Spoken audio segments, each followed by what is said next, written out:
What's going on, everybody? Someone broke into Sean Kirkpatrick's house. Wait, just kidding. Someone yelled at him on his lawn. Wait. We'll be back to you in just a few minutes. That's what the report was today with the Guardian. There was a report that came out from the Guardian itself, and here it is. By the way, thank you for joining us on Down to Earth with Kristian Harloff. This is the daily UAP news. We just talk about the stuff that's going on in the UAP world, latest articles, asking questions about what the hell's going on up there. What is real, what is not? That's the question here today. What I don't understand, besides having this PETA on my desk, is we are, and it landed exactly where I needed it to. So we are going to look at this article right here. Here it is. All right, here it is. He quit heading the Pentagon's UFO office. Now a report of his shaken up ufology. Sean Kirkpatrick has faced threats of his work, and a new report concluding no evidence UAPs represented extraterrestrial tech has sent ufology into a tailspin. Sean Kirkpatrick doesn't seem too thrilled to be chatting with me about UFOs since taking over Pentagon's AARO in 2022. Government speak for UFO hunting. Kirkpatrick has received violent threats, social media smear campaigns, and even had to call the FBI after a UFO fanatic showed up at his home. Originally, it was reported that he said that someone broke in, but they have since retracted that. He says, I've had people threaten my wife and daughter and try to break into our online accounts, far more than I ever had as the deputy director of intelligence. Patrick says, I didn't have China and Russia trying to get on me as much as these people. So after 18 months in the job, Kirkpatrick calls it quits last December. Then last week, AARO published the first part of a report he had worked on that concluded there was no evidence that any USG, U.S. government investigation, academic-sponsored research, or official review panel has confirmed that any sighting of UAP, unidentified aerial phenomenon, represents extraterrestrial technology. The conclusion sent the world of ufology, the study of UFOs, the practitioners of which are known as ufologists, into a tailspin. After all, it was only in July last year that the former intelligence officer David Grush told a packed congressional hearing that for decades, the U.S. government had been hoarding crashed alien spaceships and attempting to reverse engineer them. True believers thought we were getting closer than even to full disclosure. It was only a matter of time until the government would wheel out the flying saucers onto the White House lawn. Kirkpatrick was watching the hearing, and over the course of 3 hours and via testimony from two pilots, Fravor and Ryan Graves, Congress heard about unknown aircraft making impossible maneuvers, yada, yada, yada. He said, I directed people with the knowledge to the appropriate authorities. Grush also claimed that the men in black were on his case that were harassing other witnesses. All right, so the gist of this is basically that Kirkpatrick did what he says he did what he's supposed to do, did his job, and because of it now, the pushback is for people who want to believe they are now, as he said, making threats and doing all these. I think the partial of the story is the fact that he's being threatened at his house. He's being threatened, his family's being threatened. And also the other side of it is that the Guardian first posted that the first title was that someone broke into his house, and then they retracted that. And they said, well, someone broke into his house because I was telling the truth, as opposed to the second title, which is he quit heading the Pentagon's UFO office. Now a report has shaken up ufology, which is more accurate to what the actual story is. Now, there's a lot of pushback towards the writer and said, how come you only talked to Kirkpatrick, but you didn't talk to anybody else on the other side of these? And he said that he did. He said he reached out to Grush, and Grush did not respond. So he tried to make this a two-sided story, but he was only able to get in touch with Kirkpatrick. So that's why he took the side, as said by the reporter. Now, here's a video also. I'm not going to play this whole thing, but this is the guy who wrote this article, Daniel Lavelle, a reporter for Guardian, had an interview with the UAP files, and here's part of this interview. It's a long clip, so I'm not going to play the whole thing. So did you approach Dr. Sean Kirkpatrick, or how did you kind of connect with him? How did that happen? There's a lot in that report. There's a lot missing from that report that I couldn't include because I can't editorialize. You know, he's smart in the way that he decides who he talks to and what publications and stuff. Like, it's interesting. Like, here's one line that was cut out from the piece. I'll read it to you if you want. Sure. So I said, in fairness to people on the other side of this debate, couldn't the companies and government departments that Kirkpatrick investigated simply be lying about reverse engineering crashed spaceships? Kirkpatrick is adamant that they're not. Over on X, Twitter, whatever we call it now. And I know that you've had some backlash and because at the moment, this is the thing. This is why Kirkpatrick and people like him are in a good position, because the burden of proof is not on them, is it? They're not making the claim. Exactly. Okay, so there's more to that. You can check out the UAP files. He has the full interview there with the writer. You can get the full scoop on how he got him on the show and all of that, and speaking with him. Now, I do think that when Dr. Patrick is giving his report that he did, and do I believe him? I don't. I don't believe him. But do I think that people should be harassing him at his home? No, I don't. Even though I don't think that it was whatever the reason was that that the reporter decided to first put that someone actually broke into his home, probably shouldn't have said that, and kind of sensationalized the headline by doing it. But it doesn't take away from the fact that someone did actually show up to the guy's house and that he is being harassed, and that there are people that are very passionate about this subject. I mean, hell, I'm doing a daily show about this thing, and I want to know answers and everything too, and I have my thoughts and of what I believe. But it doesn't mean that anybody should be harassed at their house, especially at their house, especially with their families. So, but what I will say is, I still think something stinks. But here's the overall. This is what it comes down to, which I don't disagree with what the reporter said here at the end. And what he said was, there's proof that needs to be shown. There's proof that needs to happen, and we've been saying it on this channel every single day. Proof needs to be shown in order to, if people are going to, the naysayers right now, absolute upper hand, because they're the ones that can say, hey, listen, stop covering this. None of it's real. And you can say, well, I really believe it is. Okay, but where's the proof?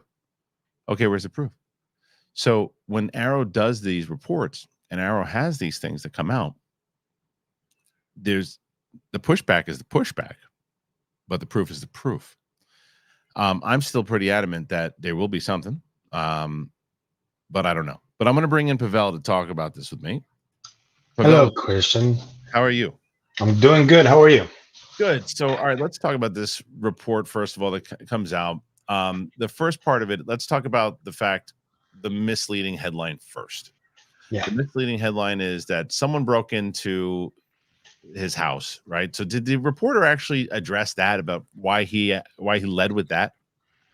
He did say that it was a mistake, Okay. an honest mistake. Okay. But I've worked in newsrooms for 14 years. Should vet I it. know how the editor sometimes is, and I bet that this could have been like a direct order from above, and then Yeah. it Even got called out. that's hearsay though too, right? Like Yeah. we don't know. I mean, it could have been an honest mistake, but he could also been told, hey, let's just sensationalize this a little bit. But the problem is, you got to have something like that. If someone goes, someone broke into your house, and he's like, no one broke into my house, and then you got to change it like they did. So maybe it's just it brought the initial clicks to it. Maybe that's another thing. Maybe they said, well, then they're going to ask to retract this, or retract it, but it's going to get the initial clicks, and then we can just change the title. Who knows? But nonetheless, they said it was an honest mistake, and I think it's fair to be said. The other side of it is when it comes to them asking, well, how come you didn't ask anyone else? He said he reached out to Grush, right? Yeah, but we don't know that to be the case for sure either, because we also know that Kirkpatrick has repeatedly stated that no 40 witnesses have come forward to him, and Grush and Elizondo and Ross Coulthard have said that he's directly lying. And even Tim Galaudit already talked about this last week with you, about the people in AARO who are like unhappy with some of the things that they did at the top. And I think that plays into all of that's happening right now, because Kirkpatrick is not even part of AARO anymore. He's still talking to the press. Yeah, I mean, I think more so now. I mean, look, that does bring me to this head. As I said before, do I believe him, and do I think that he's been kind of pushed in a different direction to basically do the same stuff that Project Blue Book and all these things did in the past? My personal belief is yes, I do believe that. Do I think that means that he should be threatened, that it is where he lives? No, he shouldn't. No. That's if you believe the reports of the Men in Black and things of that nature, that's what they did, right? So it's like this eye for an eye type thing. It just doesn't work. And I think it's besides the point anyway, because it's like, what are we trying to do here? People who actually want to know the truth about what is it? Because I think people get misrepresented sometimes. I think that some people just go, oh, well, it's definitely aliens. because if and just because of the report of what happened at the hearing in June and all these things, I've said from the very beginning, you said, Riley said that my question is, as Tim Burchett says too, where's that money going? What is it? What the hell is it?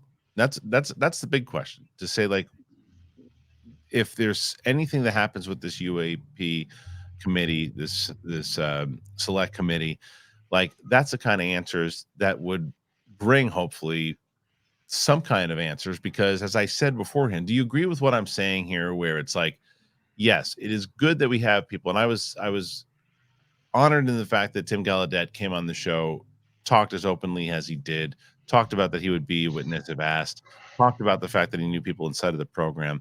And I think that stuff is valuable. I think anybody talking and having information is valuable. But until the naysayers are also saying, well, wait a minute, that's proof that I didn't even think existed. Okay, wait a minute. Maybe there's something to this. Now let's all talk about this. Let's all get along. And because the other side of that is, eventually what happens is, if there isn't, eventually the people who are saying, hey, what I just said, eventually people are going to go, well, what are we doing here, guys? Am I wrong?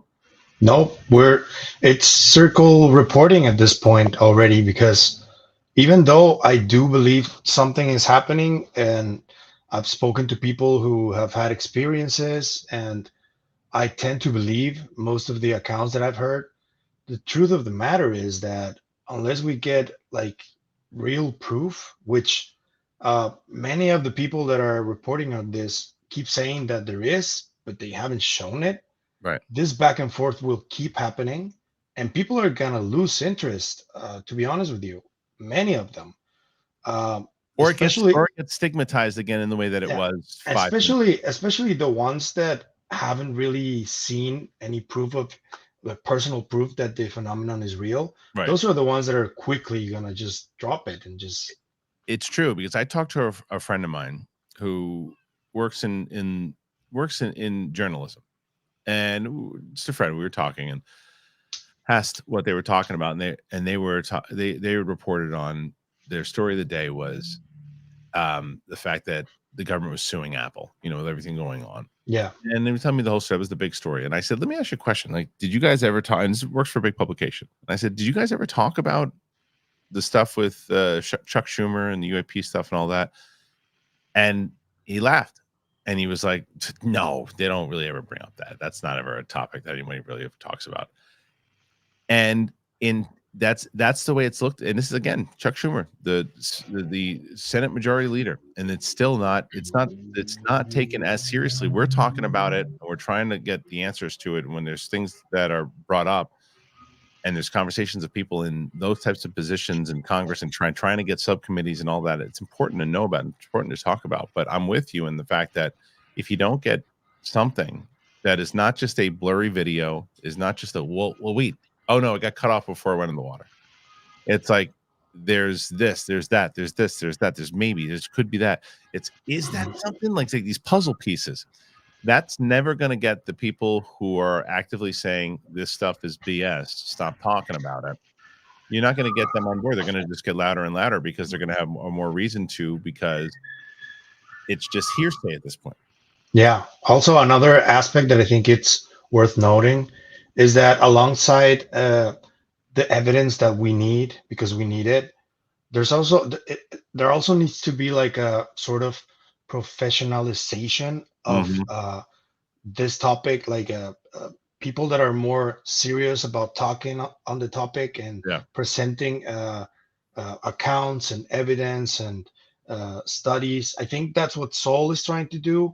But I do think that inside the community, there's a lot of amateurs, that don't really see this like a really serious business that needs to be taken seriously, and that needs to change. And I think that channels like yours and other channels around are trying to do that, and I think there's a change already happening, but it's still not that many, and a lot of more attention needs to be paid to this. Yeah, well, we talked about it the other day. It's like it's one of those things that I see it in the movie space. I see it in this space. I see it. It's like this war within each other, to have to go after each other, even if you're on the same side, whether it's you're on the side of disclosure, you're on the side of not. It's like even that.